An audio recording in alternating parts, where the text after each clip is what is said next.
Hi guys, എല്ലാവർക്കും സ്വാഗതം. നമ്മൾ ഇന്നൊരു ബോട്ടിൽ ആർട്ടാണ് ചെയ്യാൻ പോണത്. അതിനായിട്ട് ഞാനിവിടെ ഒരു ഗ്ലാസ് ബോട്ടിൽ നന്നായിട്ട് കഴുകി വൃത്തിയാക്കി എടുത്തിട്ടുണ്ട്. അതിൽ black colour acrylic paint use ചെയ്ത് കൊടുക്കുകയാണ് കേട്ടോ. ബ്രഷ് യൂസ് ചെയ്തിട്ടല്ല, ഒരു സ്പഞ്ച് യൂസ് ചെയ്ത് ഇതുപോലെ പെയിൻറ് ചെയ്ത് കൊടുക്കുകയാണ് ചെയ്യണത്. ഒരു കോട്ട് പെയിൻറ് ചെയ്താൽ മതിയാവും. അതിനുശേഷം അത് നന്നായിട്ട് ഉണങ്ങിയിട്ട് നമുക്കിനി ഇതിലൊരു സ്ക്വയർ ഷേപ്പിൽ ഒന്ന് വരയ്ക്കണം എന്നില്ല. സ്ക്വയർ ഷേപ്പിലുള്ള ഒരു പോർഷൻ നടുക്കിൽ ബ്ലാക്ക് ആയിട്ട് തന്നെ നമുക്ക് വിടണം. ചുറ്റുമുള്ള ഭാഗത്ത് മാത്രമാണ് നമ്മളിനി പെയിൻറ് ചെയ്ത് കൊടുക്കാനായിട്ട് പോണത്. അപ്പോൾ അതിന് എളുപ്പത്തിന് വേണ്ടി ഞാൻ ആദ്യം തന്നെ ഒന്നിങ്ങനെ ഒരു സ്ക്വയർ ഷേപ്പിൽ മാർക്ക് ചെയ്ത് കൊടുക്കുന്നുണ്ട് കേട്ടോ. ഈ സ്പഞ്ചിൻ്റെ സൈഡ് വെച്ചിട്ട് തന്നെയാണ് മാർക്ക് ചെയ്ത് കൊടുക്കുന്നത്. ബ്രഷ് വെച്ചിട്ട് വേണമെന്നുണ്ടെങ്കിൽ നമുക്കിതുപോലെ വരച്ചു കൊടുക്കാവുന്നതാണ്. ഇനി ഞാൻ ഇതിൻ്റെ പുറത്തുള്ള ആ ഭാഗത്തെല്ലാം ഈ ഒരു ഗ്രീൻ കളർ പെയിൻറ്റ് വെച്ചിട്ട് ഇതേപോലെ ഒന്ന് പെയിൻറ്റ് ചെയ്ത് കൊടുക്കുന്നുണ്ട്. ഫുൾ കവറേജ് നമുക്ക് ആവശ്യമില്ല. താഴെ കൂടെ കുറേശ്ശെ ബ്ലാക്ക് കളർ നമുക്ക് കാണണം. ആ രീതിയിലും ആണ് ഗ്രീൻ കളർ നമ്മൾ അപ്ലൈ ചെയ്ത് കൊടുക്കേണ്ടത്. അങ്ങനെ ഈ ബോട്ടിൽ ഫുള്ളായിട്ട് നമ്മൾ ഈ രീതിയിൽ പെയിൻറ്റ് ചെയ്ത് കൊടുക്കുക. ഇനി ഞാനിവിടെ യെല്ലോ കളർ പെയിൻറ്റ് എടുത്തിട്ടുണ്ട്. എന്നിട്ട് ഈ സ്പഞ്ച് യൂസ് ചെയ്ത് തന്നെ അവിടെ എവിടെയായിട്ട് കുറേശ്ശെ ഒന്ന് പെയിൻറ്റ് ചെയ്ത് കൊടുക്കുക കേട്ടോ. ഫുള്ളായിട്ട് യെല്ലോ കളർ അപ്ലൈ ചെയ്യരുത്. ഈ ബോട്ടിലിൻ്റെ അവിടെ ഇവിടെയൊക്കെ ആയിട്ട് കുറേശ്ശെ ഒന്ന് അപ്ലൈ ചെയ്ത് കൊടുത്താൽ മതിയാവും. ഈ രീതിയിൽ തന്നെ അടുത്തതായിട്ട് നമ്മൾ അപ്ലൈ ചെയ്യേണ്ടത് ബ്രൗൺ കളർ പെയിൻറ്റാണ്. അതും നമ്മൾക്ക് നമ്മുടെ ഇഷ്ടപ്രകാരം അവിടെ ഇവിടെയൊക്കെ ഒന്ന് അപ്ലൈ ചെയ്ത് കൊടുക്കാം. ഇതൊരു ചെങ്കല്ലിൻ്റെ പോലത്തെ ഒരു കളറാണ് ഞാൻ എടുത്തിട്ടുള്ളത്. അപ്പോൾ ഈ രീതിയിലാണ് പെയിൻറ്റ് ചെയ്ത് കൊടുത്തിട്ടുള്ളത്. ഇനി നമുക്കത് മാറ്റി വയ്ക്കാം. അടുത്തതായിട്ട് ആവശ്യമുള്ളത് ക്ലേ ആണ്. ഞാനിവിടെ എയർ ഡ്രൈ ക്ലേ ആണ് എടുത്തിട്ടുള്ളത്. നമുക്ക് ഹോം മെയ്ഡ് ആയിട്ടുള്ള എയർ ഡ്രൈ ക്ലേ യൂസ് ചെയ്യാം. Home made air dry clay എങ്ങനെ ഉണ്ടാക്കുക എന്നുള്ള വീഡിയോ ചെയ്തിട്ടുണ്ട്. അപ്പോൾ അതിൻ്റെ ലിങ്കൊക്കെ ഞാൻ കൊടുക്കാം കേട്ടോ. ആവശ്യമുള്ളവർ അത് കാണുക. എന്നിട്ട് നമ്മുടെ ക്ലേ ഇങ്ങനെ ഒന്ന് ഉരുട്ടി എടുത്തിട്ടുണ്ട്. ഇനി നമ്മുടെ ഈ സ്ക്വയർ ഷേപ്പിലൊരു പോർഷൻ ഉണ്ടല്ലോ, അതിൻ്റെ ചുറ്റുമായിട്ട് നമ്മൾ ഇതേപോലെ ഗ്ലൂ അപ്ലൈ ചെയ്ത് കൊടുക്കുക. ഏതെങ്കിലും ഒരു വൈറ്റ് ഗ്ലൂ അപ്ലൈ ചെയ്താൽ മതിയാവും.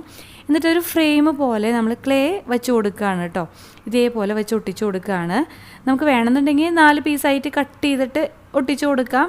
ഞാനിപ്പോൾ എന്താ ചെയ്യണമെന്ന് വെച്ചാൽ നീളത്തിലുള്ള ഈ ഒരു ക്ലേ ഇങ്ങനെ ഓരോ കോർണറിലും ഇതേപോലെ വളച്ച് വെച്ച് ഇങ്ങനെ ഒട്ടിച്ച് കൊടുക്കുകയാണ്.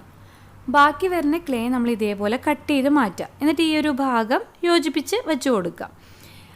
വീണ്ടും നമ്മൾ കുറച്ച് ക്ലേ ഇതേപോലെ ഉരുട്ടി എടുത്തിട്ട് ഇതിൻ്റെ ഒരറ്റം വിരൽ വെച്ചിട്ട് ഇങ്ങനെ പ്രസ് ചെയ്ത് കൊടുക്കുക. നമ്മളിപ്പോൾ ഉണ്ടാക്കാൻ പോണത് കൈകളാണ്, കൈ. അപ്പോൾ അതിൻ്റെ വിരലുകൾ കിട്ടാൻ വേണ്ടിയിട്ട് കത്രിക വെച്ചിട്ട് ഇങ്ങനെ കട്ട് ചെയ്തെടുക്കുക. 5 എണ്ണം ഇതേപോലെ കട്ട് ചെയ്തെടുക്കുക. ഈ രീതിയിലുള്ള 2 കൈകൾ നമ്മൾ ഉണ്ടാക്കിയെടുക്കണം. എന്നിട്ട് നമുക്കിത് ബോട്ടിലിൽ ഒട്ടിച്ചു കൊടുക്കാം. അപ്പോൾ ഈ ഫ്രെയിം പോലെ ഉണ്ടാക്കിയിട്ടില്ലേ, അതിൻ്റെ താഴ്ഭാഗത്തായിട്ട് ഗ്ലൂ ആക്കി കൊടുത്ത് നമ്മൾ ഒട്ടിച്ചു കൊടുക്കാൻ പോവുകയാണ്. ഇതേപോലെ മുട്ടിൻ്റെ താഴെയുള്ള ആ ഒരു പോർഷനാണ് നമ്മൾ ഉണ്ടാക്കിയിട്ടുള്ളത്. ഒന്നിൻ്റെ മേലെ ഒന്നിങ്ങനെ കടത്തി വെച്ചേക്കണ പോലെ, അതായത് നമ്മൾ കൈയൊക്കെ കെട്ടി നിൽക്കില്ലേ, ആ രീതിയിൽ വെച്ചിട്ടാണ് നമ്മളിത് ഒട്ടിച്ചു കൊടുക്കാനായിട്ട് പോണത്. അപ്പോൾ ഒരെണ്ണം ഒട്ടിച്ചിട്ട് അടുത്തതും നമ്മൾ ഗ്ലൂ ആക്കി കൊടുത്ത് ഒട്ടിച്ചു കൊടുക്കുക. അപ്പോൾ ഇതേപോലെ കൈപ്പത്തിയുടെ ആ ഒരു ഭാഗം 2 സൈഡിലും ഒന്നിൻ്റെ മേലെ ഒന്ന് കടന്ന് നിൽക്കണ രീതിയിൽ വെച്ചിട്ട് നമ്മൾ ഒട്ടിച്ചു കൊടുക്കണം കേട്ടോ. അങ്ങനെ ഇത് നമുക്ക് ഉണക്കാൻ വയ്ക്കാം. ആ സമയത്ത് നമുക്കിതിൻ്റെ തല ഉണ്ടാക്കിയെടുക്കാം. അതിനായിട്ട് ക്ലേ വെറുതെ ഒന്ന് ഉരുട്ടി എടുത്തിട്ടുണ്ട്. എന്നിട്ട് ഇത് ഒട്ടിച്ച് കൊടുക്കുന്നതിന് മുമ്പായിട്ട് ഇതിൻ്റെ ബാക്ക് സൈഡിലായിട്ട് ഞാൻ ഇതേപോലെ ഒന്ന് വരഞ്ഞു കൊടുക്കുകയാണ്. നമ്മളിപ്പോൾ ക്ലേ വെച്ചിട്ട് എന്തുണ്ടാക്കിയിട്ട് അത് ഒട്ടിക്കുന്നതിന് മുമ്പ് ഇതേപോലെ ബാക്ക് സൈഡിലൊന്ന് വരഞ്ഞു കൊടുത്തിട്ട് നമ്മൾ ഗ്ലൂ ആക്കി കൊടുത്ത് ഒട്ടിക്കുകയാണെന്നുണ്ടെങ്കിൽ നന്നായിട്ടത് ഹോൾഡ് ചെയ്ത് നിൽക്കാനും വേഗം ഒട്ടാനൊക്കെ സഹായിക്കും കേട്ടോ. അപ്പോൾ പറ്റണതിനൊക്കെ നമ്മൾ ഇതേപോലെ ഒന്ന് കുറച്ചൊന്ന് വരഞ്ഞൊക്കെ കൊടുത്തിട്ട് ഒട്ടിക്കുകയാണെങ്കിൽ കൂടുതൽ നല്ലതാണ്. ഇനി കൈകളിൽ അതിൻ്റെ തൊട്ട് മേലെയായിട്ട് തല ഒന്ന് ചെരിച്ച് വെച്ചിരിക്കുന്ന രീതിയിൽ വെച്ചിട്ടാണ് ഞാനിത് ഒട്ടിച്ചു കൊടുക്കുന്നത്. ഇനി നമുക്കിതിന് കണ്ണും മൂക്കും വായൊക്കെ ഒട്ടിച്ചു കൊടുക്കാം. ഞാനിപ്പോൾ ചെയ്യണ ഇത് എളുപ്പത്തിൽ എല്ലാവർക്കും ചെയ്യാൻ പറ്റണതും പിന്നെ ഇതിൻ്റെ ഒരു ലുക്ക് വേറെയാണ്. ഒരു പഴയ ഒരു ആഫ്രിക്കൻ ട്രൈബൽ ലുക്കൊക്കെ വരുന്ന രീതിയിലാണ് ഫേസും ഒക്കെ ചെയ്തിട്ടുള്ളത്. ഇനി റിയൽ ആയിട്ടുള്ള കണ്ണും മൂക്കും ചുണ്ടൊക്കെ വേണമെന്നുണ്ടെങ്കിൽ നമ്മൾ മുമ്പൊരു വീഡിയോയിൽ ബുദ്ധൻ്റെ ഫേസ് നമ്മൾ ബോട്ടിൽ ചെയ്തിട്ടുണ്ട് ക്ലേ വെച്ചിട്ട്. അതിൽ നമ്മൾ റിയൽ ആയിട്ടുള്ള കണ്ണും മൂക്ക് വായ അങ്ങനെയൊക്കെയാണ് ചെയ്തിട്ടുള്ളത്. അപ്പോൾ അങ്ങനെ ചെയ്യണമെന്നുള്ളവർ അത് കണ്ടിട്ട് അതുപോലെ ചെയ്യാം. ഇതിൽ ഉള്ളൊരു ലുക്ക് വേറെയാണ്. അപ്പോൾ വെറുതെ ക്ലേ ഇങ്ങനെ ഉരുട്ടി കണ്ണിൻ്റെയും മൂക്കിൻ്റെയും വായയുടെയും ഭാഗത്ത് വെച്ച് ഇങ്ങനെ ഒട്ടിച്ചു കൊടുക്കുകയാണ് കേട്ടോ. എന്നിട്ട് കണ്ണിൻ്റെ ആ ഒരു ഇതിൽ കത്തി വെച്ചിട്ട് വെറുതെ ഒന്നിങ്ങനെ പ്രസ് ചെയ്ത് കൊടുത്തിട്ടുണ്ട്. അതേപോലെ വായ ഒട്ടിച്ചു കൊടുത്തിട്ടില്ലേ, അതിലും കത്തി വെച്ചിട്ട് ഒരു പ്ലസ് പോലെ ഇങ്ങനെ ഒന്ന് വരഞ്ഞു കൊടുത്തിട്ടുണ്ട്. ഇനി ഇത് നമുക്ക് നന്നായിട്ട് ഉണക്കാൻ വെക്കണം. പിന്നെ നമുക്കിതിൻ്റെ തലമുടിയായിട്ട് ചെയ്യാനുണ്ട്. അതിനായിട്ട് ഇതേപോലെ ക്ലേ പരത്തിയെടുത്തിട്ട് മലയാളത്തിലെ ലെറ്ററിൽ നാ പോലെ ആക്കി എടുത്തിട്ടുണ്ട് ക്ലേ. എന്നിട്ട് ഗ്ലൂ ആക്കി കൊടുത്ത് ഇതിൻ്റെ തലയുടെ മേലെയായിട്ട് ഗ്ലൂ അപ്ലൈ ചെയ്ത് ഒട്ടിച്ചു കൊടുക്കാൻ വേണ്ടി പോവാണ്. അങ്ങനെ അത് ഒട്ടിച്ച് കഴിഞ്ഞിട്ടുണ്ട്. ഇനി നമുക്കിത് നന്നായിട്ടൊന്ന് ഉണങ്ങാൻ വേണ്ടി വെയിറ്റ് ചെയ്യാം. ഉണങ്ങിയതിന് ശേഷം മാത്രമേ നമുക്കിതിൽ പെയിൻറ്റ് ചെയ്ത് കൊടുക്കാനായിട്ട് പറ്റുള്ളൂ. ഇപ്പോൾ അത് ഉണങ്ങിയിട്ടുണ്ട്. ആദ്യം തന്നെ നമുക്കിതിൻ്റെ ഫ്രെയിമിൽ ബ്രൗൺ കളർ പെയിൻറ്റ് അപ്ലൈ ചെയ്ത് കൊടുക്കാം.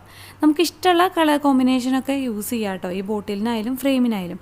പിന്നെ ഇതിൻ്റെ ആ ഒരു ഫേസിലും കയ്യിലൊക്കെ നമ്മൾ ഫുള്ളായിട്ട് ബ്ലാക്ക് കളർ പെയിൻറ്റാണ് അപ്ലൈ ചെയ്ത് കൊടുത്തിട്ടുള്ളത്. ഇനി ഇതിൻ്റെ മേൽഭാഗത്തായിട്ട് ഞാൻ ബ്രൗൺ കളർ പെയിൻറ്റ് അപ്ലൈ ചെയ്ത് കൊടുക്കുകയാണ്. നമുക്ക് വേണമെന്നുണ്ടെങ്കിൽ ഒരു കോർക്ക് വെച്ച് ഇത് അടയ്ക്കാം, അതല്ലെങ്കിൽ ഒരു ത്രെഡ് വെച്ചിട്ട് ചുറ്റി കൊടുക്കാം, ഒട്ടിച്ചു കൊടുക്കാം. അപ്പോൾ ഏത് രീതിയിൽ വേണമെങ്കിലും ഇതിൻ്റെ ടോപ്പിൻ്റെ ഭാഗത്ത് നമുക്ക് ചെയ്തെടുക്കാം. അതിനുശേഷം ഞാനിവിടെ ഗോൾഡൻ കളർ അക്രിലിക് പൗഡർ എടുത്തിട്ടുണ്ട്. ഈ പൗഡർ വിരൽ വെച്ചിട്ടൊന്ന് അപ്ലൈ ചെയ്ത് കൊടുക്കുകയാണ് കേട്ടോ.